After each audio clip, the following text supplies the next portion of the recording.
My name is Jason Howell, and I'm the Executive Director of Recovery People. In celebration of Recovery Month, Recovery People annually recognizes individuals who've made significant contributions towards supporting recovery from substance use and related mental health challenges. One of those awards is Person of the Year. Person of the Year is awarded to an individual in recognition of their contributions towards promoting recovery, and the award recipient must demonstrate accomplishments that reflect Recovery People's mission, vision, and values. I'm very excited to announce that our 2022 Person of the Year award goes to Joseph Massey. More about Joseph. As a young adult, Joseph worked for Fortune 500 companies, but the loss of a family member to addiction opened his eyes to the internal pain that so many people experience but don't let others see. At that moment, Joseph made the decision to start a new journey, helping others with these internal struggles and helping them understand that they don't have to struggle alone. As a result, he became a licensed chemical dependency counselor, a nurturing parenting programs facilitator, and a certified anger resolution therapist. Whereas the recovery community tends to focus on the accomplishments of persons in recovery, Recovery People also recognizes the importance and role and contributions of affected family members like Joseph. Joseph's lived experience and training make him uniquely qualified to recognize and address individual and family-specific needs. More about his work: Joseph works with lesbian, gay, bi, trans, and non-binary individuals, which reflects Recovery People's commitment to equity, diversity, and inclusion. Joseph facilitates support groups at Foundation 45. It's a nonprofit that serves Dallas-Fort Worth's creative community by providing free mental health and recovery services. His support groups help LGBTQ individuals facing a range of issues, from family and societal issues related to coming out, discrimination, expressing their identity, mental health, and substance use issues. This work is exceptionally important because the LGBTQ plus community is underserved and, due to stigma, are at higher risk for mental health and substance use challenges. He does even more. Joseph co-hosts a podcast called Live Life Better, which it's in its second season. Each episode discusses topics that impact well-being. Some discussions are deep and others are purely for fun. The episodes are a blend of researched facts and personal experiences. And also in 2009, Joseph opened his own counseling practice where he supports adolescents, emerging adults, and adults along with their family members. So Joseph, congratulations. Thank you so much. It's such an honor to receive this award, and just I don't know, just an honor. I really appreciate it to be able to be awarded for something that I love to do so much. It's just an incredible honor. Some of our listeners may be in that early recovery process. Family members of persons in that early recovery process maybe have not even started their recovery journey yet. What advice do you have for them? I think in early recovery, I personally believe that there are a lot of different paths to recovery, and I think for each individual, you have to explore different paths to see, what works best for you. I always say we're not gingerbread people, so what works for one person doesn't work for everyone. So I think being open to not just the idea of what recovery looks like specifically, the traditional route, but just kind of looking at options. And for the family members, just being supportive, loving, caring, and understanding that a lot of times family members have experienced a family member that is working towards recovery or wants to get into recovery and then relapses and goes back out. And so sometimes when they get to the point where they actually want to, or they actually stick to a program, the family tends to kind of wait for the other shoe to drop. They kind of tend to lean towards, when's the relapse going to happen? So I think trying to kind of get out of that mentality and get into, this person's journey. This is kind of where they're at right now. And we just need to support that and love and encourage them. Beautiful. You know, and as an individual, kind of stabilizes and the family members no longer waiting for that shoe to drop, they're kind of move in. Recovery is a journey. We kind of move Yeah. into a different phase. And there may be individuals out there that are kind of wondering what that phase is, or our listeners are kind of in that phase of their journey. So I'm wondering if you have any guidance for them as well. I think I agree with you that there are phases. I think a lot of times when you start out in recovery, it's very intensive. It's very time intensive. I always say, recovery is action based. There's some thinking errors and thinking changes that have to happen, but also kind of supported with actions, therapy, 12-step meetings, different types of things that kind of can support the recovery. But I think it starts out initially very intensive, and gradually I think you kind of step down. So maybe you're going to meetings 7 days a week, and eventually, that's not typically sustainable long term. So maybe it steps down to, 5 times a week, 3 times a week, to a point where you're kind of managing. So definitely, I would say there are phases to recovery. And I think for family members, sometimes when they see things start to lessen, like maybe they go from 7 times a week to 5 times a week, that can be potentially something that's a red flag to them. And, again, just trying to kind of support them. And I think having an open line of communication, I really encourage clients to talk to their families and include them in the process, because families don't always feel comfortable asking questions. I also really encourage families to ask questions. If you're not sure, just ask, and don't make assumptions. Don't think that you have all the answers.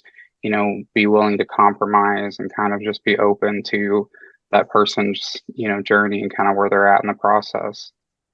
As you were talking, it reminded me, we oftentimes think about, the qualifier, if you will, their journey and how the family supports them.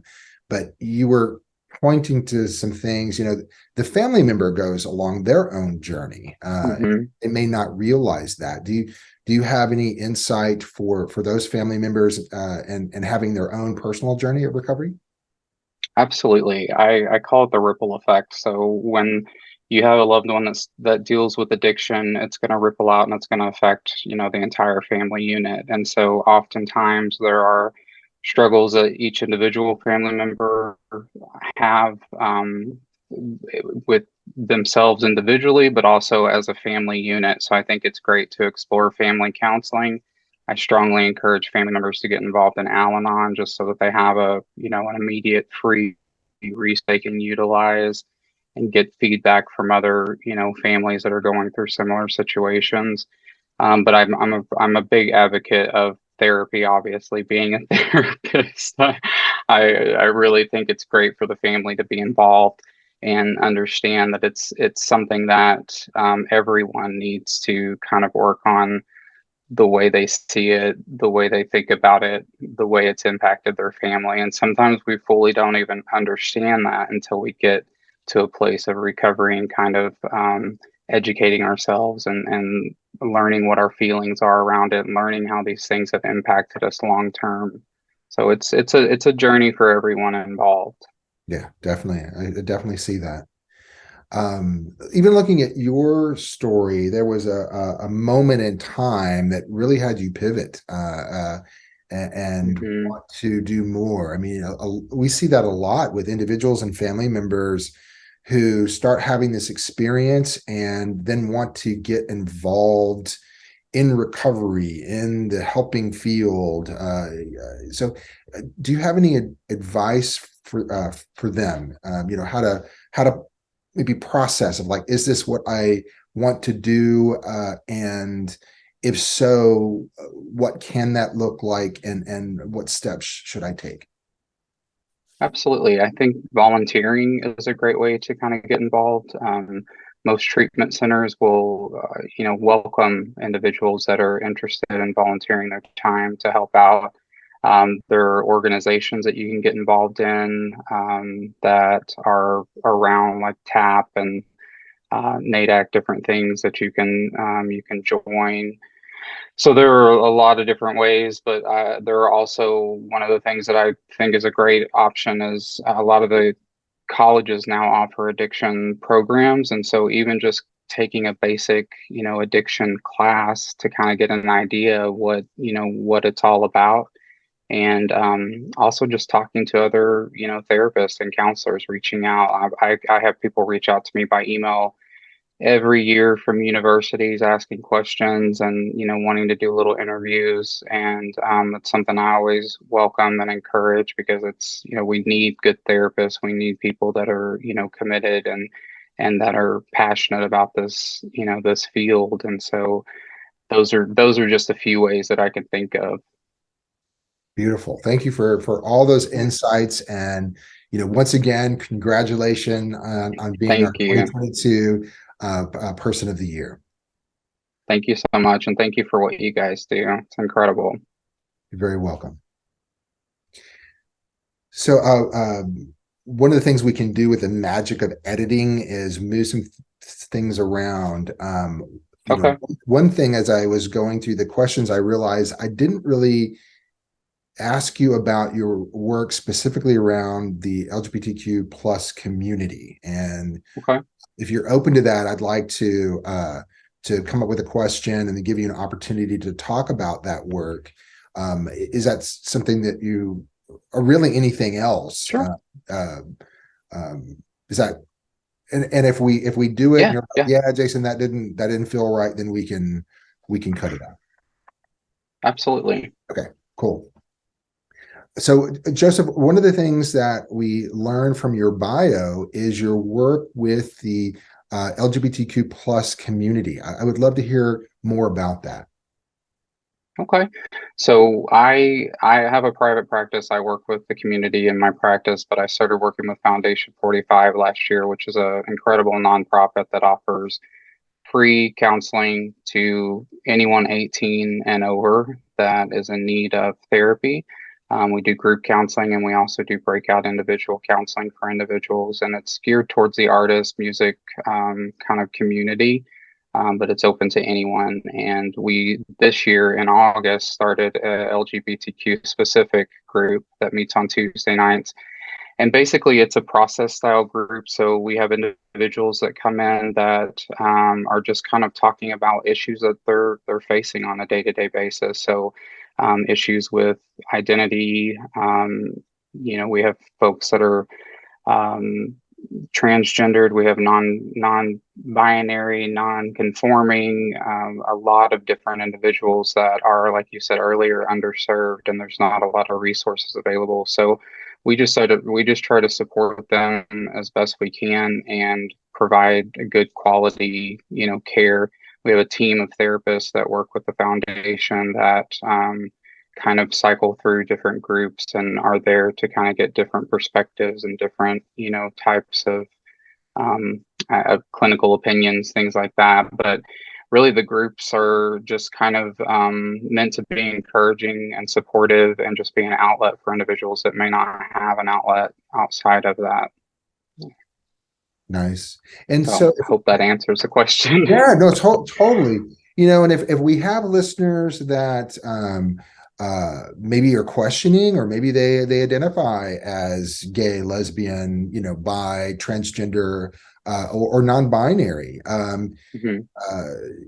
they may be listening to this. There may be family members of those individuals listening to this.